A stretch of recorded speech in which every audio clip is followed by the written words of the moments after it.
Hello and welcome to Full Time Score with Chisi Ramukwasi. Yeah, man. This is another video where we're going to do a reaction on this past weekend's football action. We're going to be talking about, obviously, the Kaizer Chiefs Mamelodi Sundowns game that took place on Sunday. We'll be talking about the title race in the English Premier League, something we've covered before, but we're going to cover now the latest installment of it because of a seismic change. Due to results over the weekend. And of course, we'll be talking about the huge transfer deal that has happened between Borussia Dortmund and Manchester City for Erling Haaland. We're going to speak about how that is going to affect everything around the world of football, Manchester City, going forward and all that. Just a short analysis on that. Before I get into the video, please do like and subscribe to the channel. And equally, hit the notifications bell after subscribing so that whenever I do a video, you can get notification and you may please watch. Once again, thank you for all the support. I did take a bit of a, sabbatical for a couple of weeks, but now I'm back. I'm back doing what we do best, and we're going to produce a good show. Let's start with the Kaizer Chiefs Mamelodi Sundowns game this weekend. Kaizer Chiefs played against Sundowns, a 1-1 draw. Very good game of football, actually. Very intense game of football. I'll start off at Kaizer Chiefs. For Kaizer Chiefs, where they were, it was something they needed. They needed something positive after what's been now, in my opinion, a bad season. I think it's really been a bad season. But with the squad they have, with the coaching decisions they made, I imagine that they should have expected not to have a very good season. But anyway, they are where they are. They needed something positive, and credit where credit is due.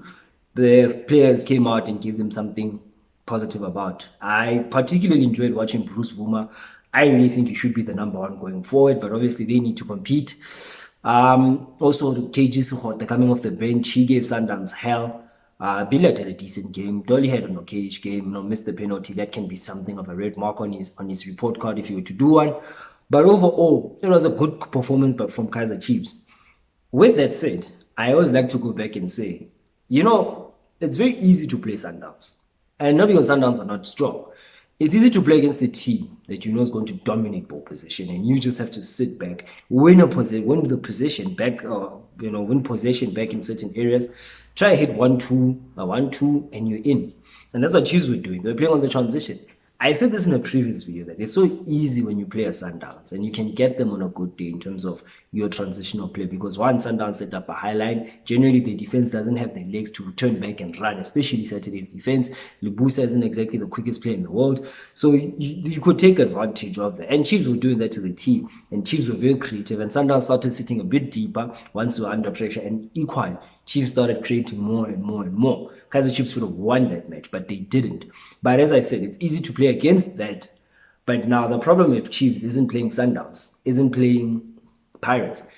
Kaizer Chiefs' problem is playing everybody else and not getting results against everybody else. I don't think Kaizer Chiefs have ever actually had a problem with Mamelodi Sundowns. If you look at the history of their results, it's generally a 2-1, a 3-1 at most. It's never a 4 or 5 or 6 as we've seen in some games at some other clubs.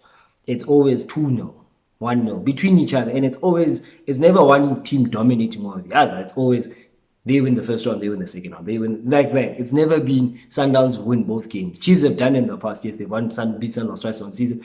Sundowns have never done that. So Kaizer Chiefs have never had a problem with Sundowns. So it's not a big achievement to actually draw with Sundowns.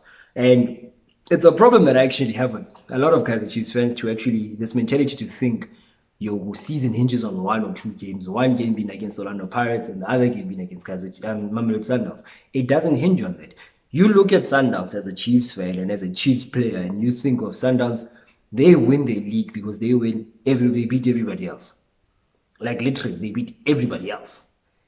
If you win 75% of your matches in a league season, you will win the league. More or less, 75 to 80%, depending on how good you actually are. But if you win out of 30 games, if you win about 20, that's 60 points. And you draw about 5, that's 65 points. You will win the league in South African football. All you need to do is win 20 games. That's it. I'm not sure about the maths, but it sounds like what? Is it 7? I don't know. But that's it. And Kaizer Chiefs have failed to do that. That's why they haven't won the league in so many years. And you need to be good enough. You need to set yourself up off the field before you're in a position to win a league title or any cup. Sundowns have been brilliant at setting themselves up off the field. I'll talk about them now. Kaizer Chiefs haven't. I would say that I'll repeat and reiterate what I've been saying. That I think they should stick with Arthur Zwane, local coach. I will always support a local coach. I don't care who you are. I'll support a local coach. Also, equally, I think it's someone who's familiar with the Chiefs culture, very successful career as a player, did well for the multi-choice Disky Challenge team. He should be more or less supported. But even if they select him or not, Kaizer Chiefs need to sell a lot of players. After selling, they need to go buy a lot of players. So the scouting department now needs to earn their pay.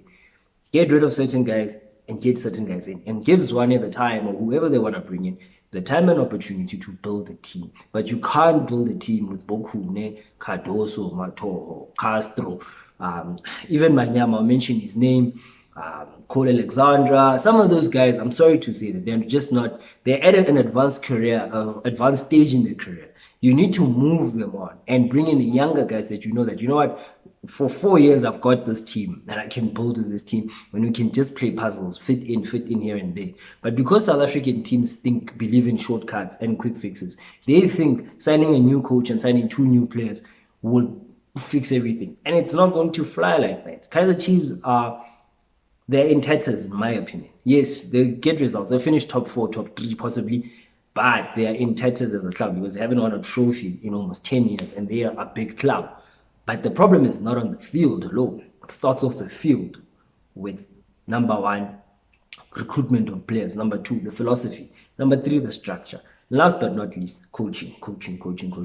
Profiling a proper coach. Think about this. There's a reason why Jose Mourinho, good as he is, he will never ever coach Barcelona. Why? Because of the style of play, because of his philosophy, because of the way he handles things.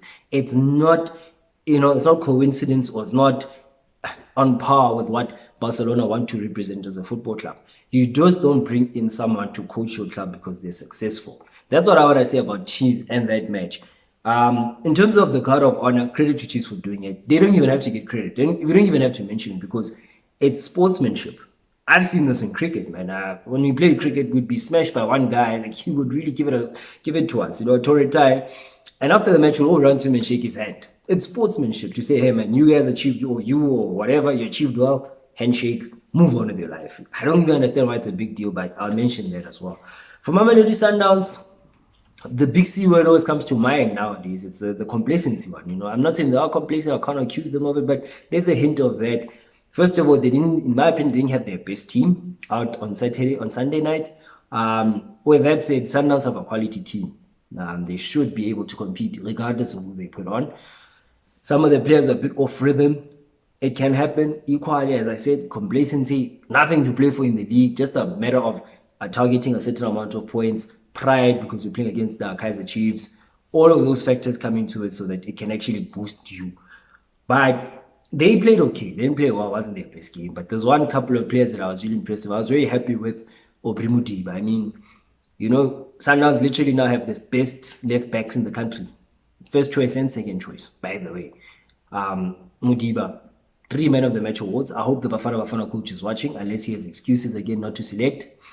Lyle Ake, best left back in the country. He's on the bench. Modiba comes in, he scores, he gives you 3 Men of the Match performances. Not the biggest fan, but I will give credit where credit is due. And man, congrats to him. Great performance, great goal. Also, by the way, Nanke scored a great goal for Chiefs as well. Great goal, great goal by him. And overall, holding the ball, Kaizer Chiefs set up a certain way. Sundowns couldn't break them down. Chiefs hit them on the counter. Chiefs looked more dangerous. Just wasn't their day. That was Kaizer Chiefs' match to lose, by the way. Chiefs dropped points. Sundowns, they were just there. Disappointing performance. Credit to the goalkeeper for the save he made on the Dolly penalty. Great save as well. Really, really good save. Also, the penalty, I know it's a bit controversial. Penalties will always be controversial. It's just the way South African football works. Everything's controversial in terms of a referee's decision. But I felt that whenever a player, and that's a defender, slides in the box and doesn't win the ball cleanly, you are always going to cause a penalty. The referee will always favor the attacking or the offensive player. We saw this in the UEFA Champions League semi-final. Ruben Diaz Kinda wasn't really off his feet, but just that split second where Benzema just touched the ball forward, Diaz gets into him, it's a penalty. When you slide and you don't win the ball clean in the penalty box, it's always going to be a penalty against you. Even with the VAR, if it's there, it works against you as well most of the time. I don't like that personally. I don't like seeing players slide in the box. I never favor that because I know the result of it will be if you don't win the ball cleanly and that the offensive player falls, it'll be a penalty. Yes, Sokhota made a meal out of it, but equally, do you blame him? There was contact, yes, minimal penalty. Ref is never going to see that. Unless with VAR, and then he had to slow it down and to check when Sukhota jumped. Was it just before contact or was it because of the contact? Always interesting. But anyway, it is what it is. As I always say with refs, I don't like to criticize refs too much, but it is what it is. Ultimately, at the end of the day, we saw where both clubs are. Sundowns are a championship team. They are more or less on that level. Kaizer Chiefs are a team that still needs to find itself and redevelop itself to get where Sundowns are. You're in a competitive sport. You need to look at your opponent next to you. It's like you're running a race. As you're running, you always glance to your left to see, or your right to see where the guy you're running against is. And Chiefs now should have by now known how far Sundowns are ahead of them. And Sundowns are far ahead of them right now. You don't match up to a team in one game. You don't match up to a team in one season. It comes over time. You see that in English football, in my next segment, that you have Liverpool and Man City. Liverpool and Man City have been doing this for seasons, matching up to each other for seasons. 1 point differences, 4 point differences. Since Klopp and Guardiola have taken over, that's how you match. You don't match in one game because Liverpool would smash Man City at Anfield, and we don't think, Liverpool are at City's level. No. You don't do that because of one game. We do it over 1, 2, 3 seasons. You don't do it over one game. And I think that's where Kaizer Chiefs need to realize that, yes, we matched them on Sunday, but overall, we are way behind them because these dudes have been winning cup, or rather the league title, for 5 seasons in a row. To end that segment. Now, moving on. Saturday was another seismic event at Anfield. Funny enough, Tottenham 1-1 against Liverpool. Liverpool tried everything. I thought from a Liverpool perspective that they could have put in Divock Origi, the legend himself, someone who always scores in the last minute. I was surprised he didn't play, but it is what it is. Coaches make choices. They know their tactics. Equally from Tottenham, brilliant game. Tottenham are a team that will give you problems. Antonio Conte, feel however you feel about the style of football he's implemented. It gets things done. The man is a serial winner. He's won cups in Italy. He came to England. He won with Chelsea. The football is just the problem. Feel how you ever want. The point is he got it done. And he got Tottenham a point, one step closer to the top 4, destabilize Liverpool's title win. And that will be the focus. With Liverpool, they were chasing a quadruple. And it's a fun thing. I always say it's fun. It's nice to dream. It's a sport. That's why you want to chase the impossible, man. Regardless of the sports, basketball, baseball, netball, whatever, you chase the impossible. That's why we love sports. But now, Liverpool were chasing something that seemed impossible. And they've made 3 cup finals this season, and they were running for the league or trying to push City for the league until the last day. And that dream went to tatters. And they can still lose, by the way, the rest of the games and not win any trophy and stay with that one trophy they've won. But on Saturday, it was very shocking to see how Liverpool reacted. The players looked like they knew that it's not going to happen. And I agree, it's not going to happen. Klopp described it as it's not a funeral, it's not the end of the world. There's still other games. Let's just stay positive. Obviously, Klopp will say that that's his job as a manager. But the reactions of a guy like Trent Alexander-Arnold, a Liverpool-born player, a Scouser, you saw his reaction. The guy just sat flat on the ground and you could see, they know it's done. And how did Man City respond on Sunday? They beat Newcastle 5-0. They went 3 points up, not just 3 points up, but they also scored more goals than Liverpool. So now Man City on 86 points with 68 goals. Liverpool on 83 points with 64 goals. Basically, Man City have kind of put one hand on the trophy, in my honest opinion. I said in a previous video, I think the first time I did the title race of England, I always looked at the fixtures, both sides, and the first thing I circled was the Liverpool Man City fixture, I think was on the 10th of April. which ended in a draw, which was a good result for both, but it favored City more because City after that had the easier run up. City didn't have to play Man United, didn't have to play Tottenham, didn't have to play any of the top teams. Liverpool had to play Everton. Tough game, they won 1-0. Then they had to play, Man United at some point. They came. Man United now just, they won 4-0. Now then they ended up playing these guys, Tottenham, and 1-1. There we go. Man City now have 3 fixtures left. They've got Wolves, West Ham, and Aston Villa. Liverpool, they've also got 3 fixtures left. They've got Aston Villa. I can't remember the other team. Can't remember who they're finishing off with. But yeah, anyway, they've got 3 fixtures. They've got 3 fixtures each. Point of the matter is, Man City probably think if they can get through West Ham, because that's an away fixture. West Ham are a bit tricky at home at the London Stadium. They can be a bit tricky, but I think they'll get through it. I think Man City will get through. I've always thought Man City would win it, even if it was a 1-point gap. I always did say Liverpool will not get a quadruple. I think Man City will see it through. But you never know.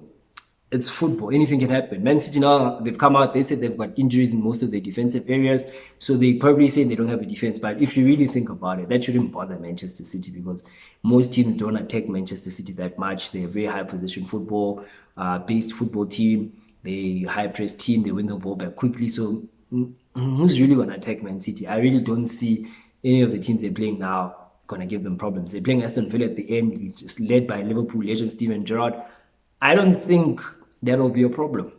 I think Man City will win the league. But much like Sundowns local, it's not the challenge to win the Premier League for Manchester City under Guardiola. Same as it's not Manchester job to win with Sundowns the DStv Premiership. Their jobs is to win the Champions League, respectively, on both continents. Let's go to Man City. They failed again to win the Champions League this season. Yes, failed. They had that game in their hands. They blew that game. And I've always said to people, and people always think it's me attacking them. I'm not really attacking them. They are not the club they think they are. I've always said that. And I mean that from a European perspective. Yes, if you want to talk domestic stuff, and Guardiola made comments about it, I don't understand that. He's right.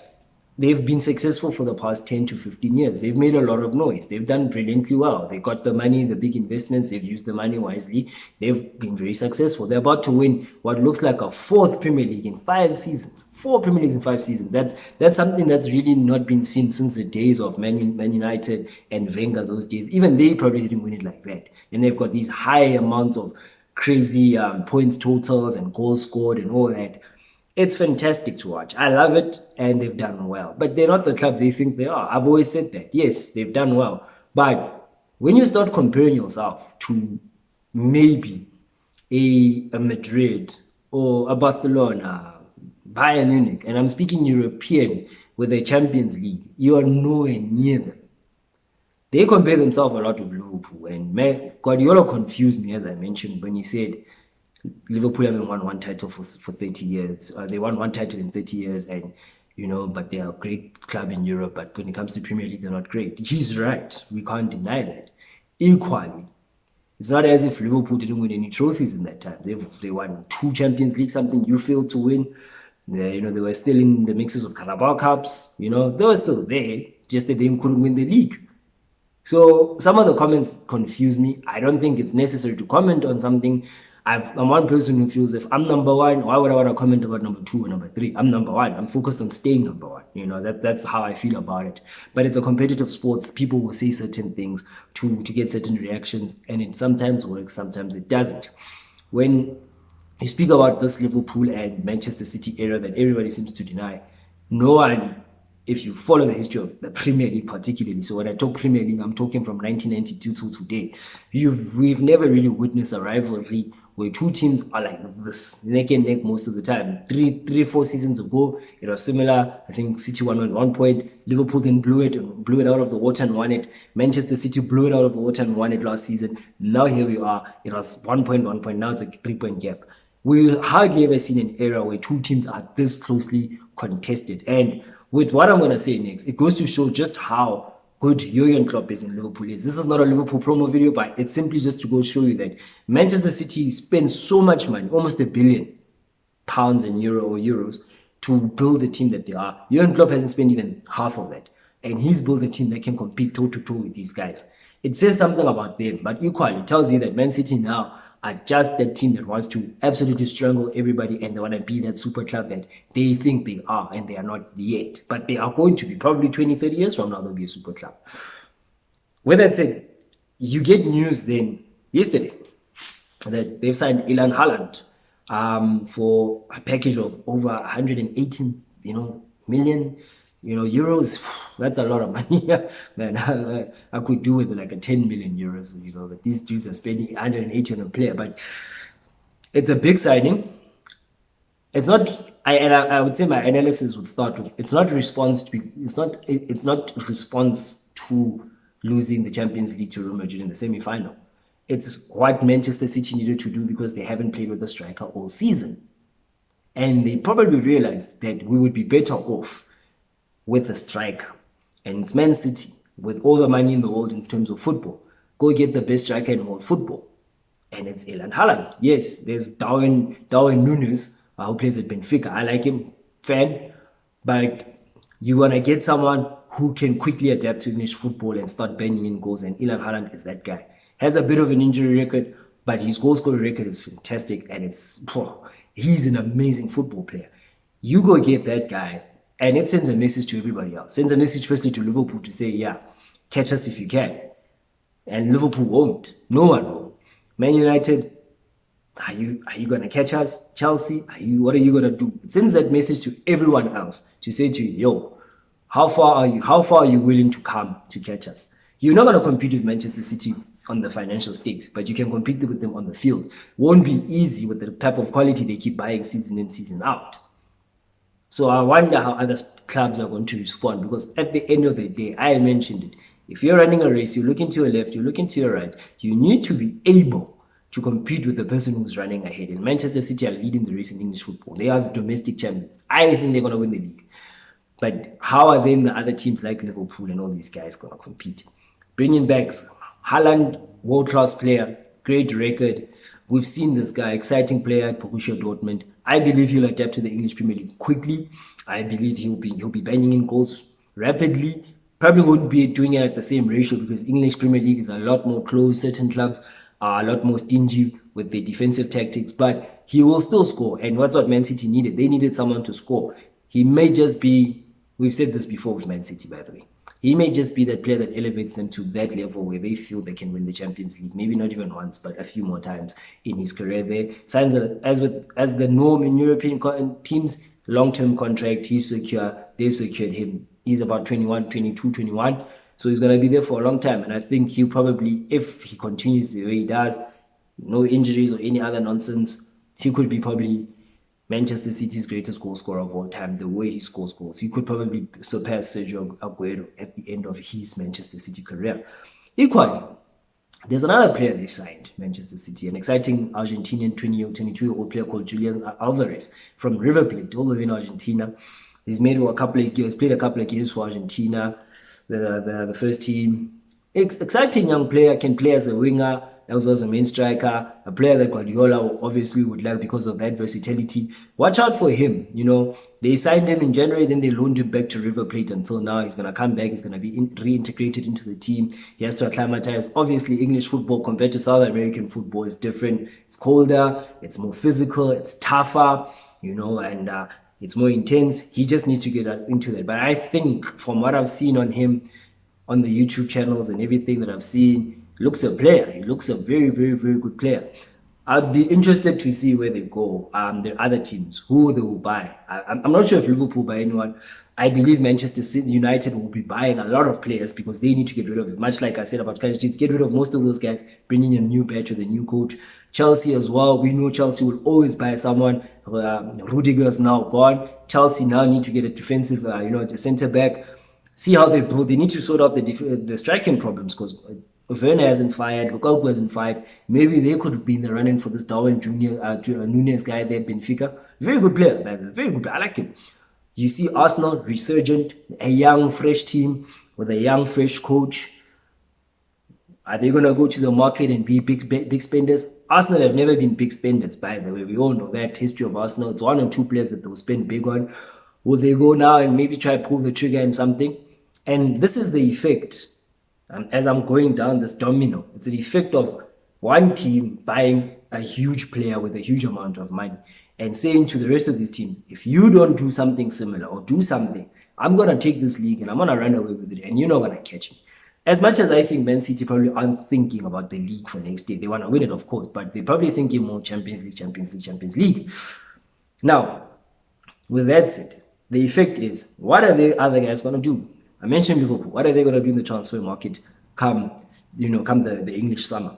What's Arsenal going to do to try and close the gap between them and Manchester City? Man United far behind Liverpool, Man City. They're way behind. How are they now going to restructure the team to catch up to Man City? It's how football works. It's the same thing in South Africa. Sundowns said they want to buy 5 more players. Who are they going to buy? We don't know. But now, if you're Chiefs, if you're Pirates, if you're SuperSport, you need to find a way to say, how am I going to catch up to this? You're not going to catch up with it financially. Yes, you can't. They're not. No one's going to catch Man City in England in terms of finance. No one's going to catch Sundowns in terms of finance in South Africa. But now, how do you then close the gap? That's the challenge, and this is when you need good coaches, you need good, technical directors or good sporting directors. You need good scouting. You need people who know how to build a team, even if the money is that much. Because Man City can build a team with this much, but you working with that much, you need to know how to build a team. It's going to be an interesting time, but that's sports. That's the challenge of sports, where you get this little thing, you need to build with it. I love it. I'd rather be the guy with this little match and I try to build with that. I think that's more exciting because I just like the challenge. That's a personal thing, of course, but mainly people need to step up both ways. From a South African football perspective, other teams need to step up and catch up to the Sundowns juggernaut. Same in England. You're seeing Liverpool competing. Question is, how long can they stay there? Arsenal are coming up. How long will they be able to stay there? Chelsea came in, they faded. Also, endurance. How long will they be able to do that? How long will they be able to compete with City pound for pound, season in, season out, season in, season out?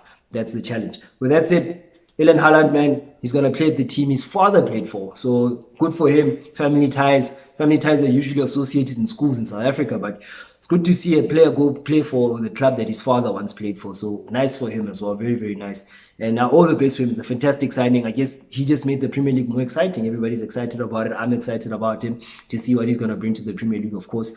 Yeah, man. With all that said, thank you for watching. Thank you for listening. I'll be back again next week with another video. That's it.